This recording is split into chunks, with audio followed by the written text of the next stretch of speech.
Hello, everybody, and welcome back to the TDT Media YouTube channel. Thank you for tuning in on this wonderful afternoon. My name is MJ Hurley, and what we're going to be doing today is continuing our draft profiles. For those of you who don't know, TDT Media is going to be at the 2024 Reese's Senior Bowl in Mobile, Alabama. Me, Cy, Connor, Jackson are all going to be there covering the entire week of practices, all of the interviews, all of the media availabilities, and the game itself. So with that being said, before we get to Mobile on January 29th, we wanted to do a little bit of homework for you so that yourselves and ourselves as well know who we're actually going to be watching during that amazing week of access leading up to the 2024 NFL Draft. So if you haven't seen already, go back and watch Cy's preview on Javon Solomon, a great edge rusher out of Troy.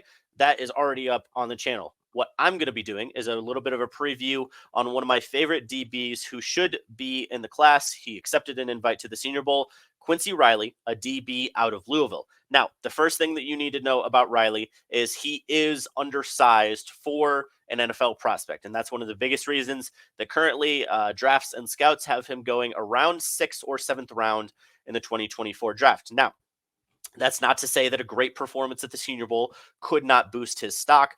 We've seen that with plenty of players, and we've seen guys like Tyjae Spears, who were projected low going into the Senior Bowl last year. He had an amazing week, got the attention of the Tennessee Titans, and now, potentially with Derrick Henry leaving, Tyjae Spears might be the guy in Tennessee moving forward. So when you look at Riley, I will say, just to be perfectly transparent, I am a Packers fan, so I will later make a Jair Alexander comparison. That's because they're undersized and because they're both from Louisville. For the most part, it ends there, but I'm going to make the comparison later anyway. So Riley is a fifth-year junior out of Louisville. Don't ask me how the fifth-year junior thing works. It's COVID, it's redshirt, it's something like that. The kid has eligibility left, but it appears he's going to go for the draft and has accepted a Senior Bowl invite.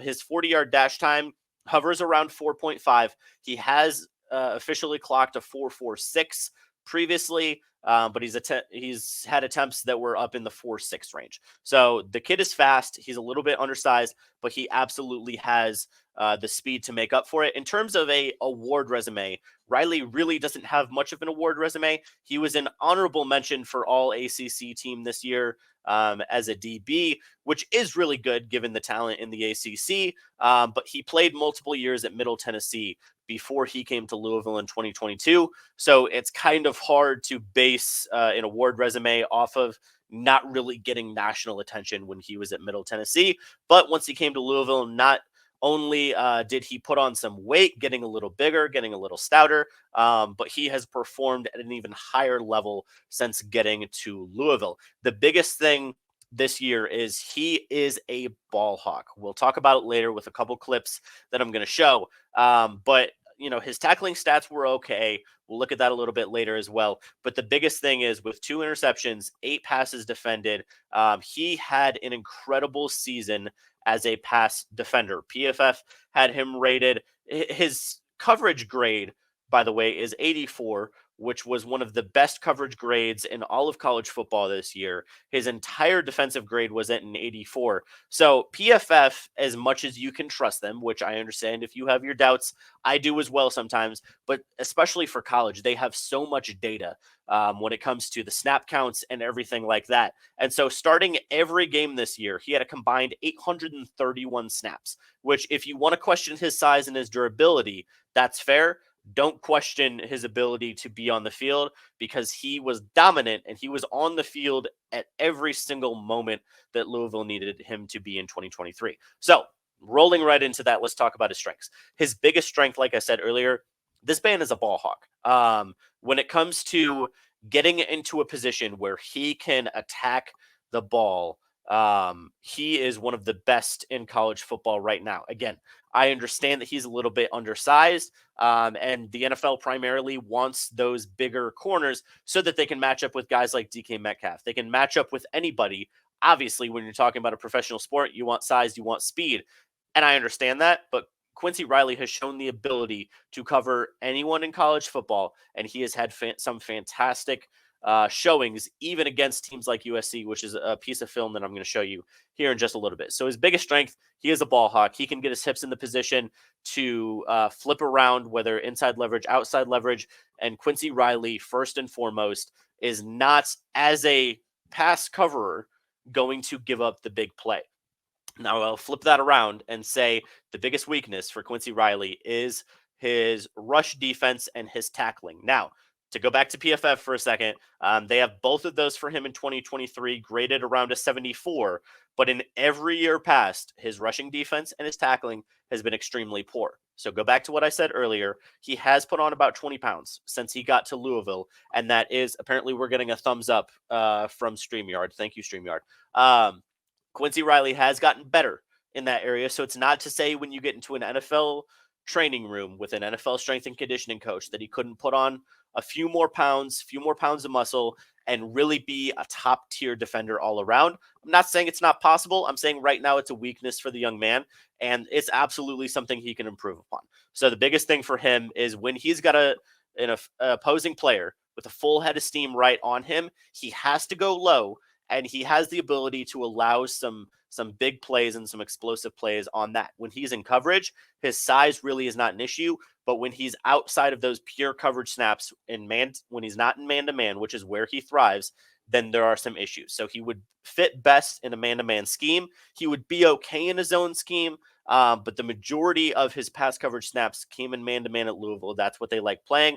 So if you're a team that doesn't run a lot of man-to-man, I don't think Quincy Riley is going to be your guy.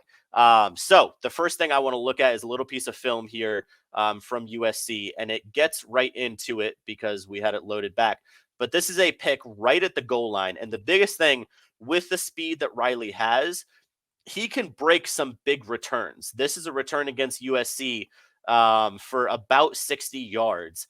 And he has the ability to make big plays.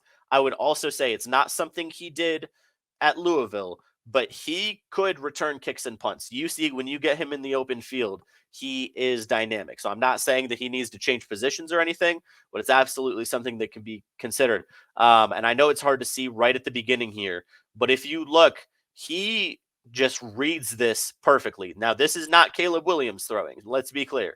But this is an incredible pick where he was on inside leverage. The receiver goes outside and Riley jumps it. And this was not even close.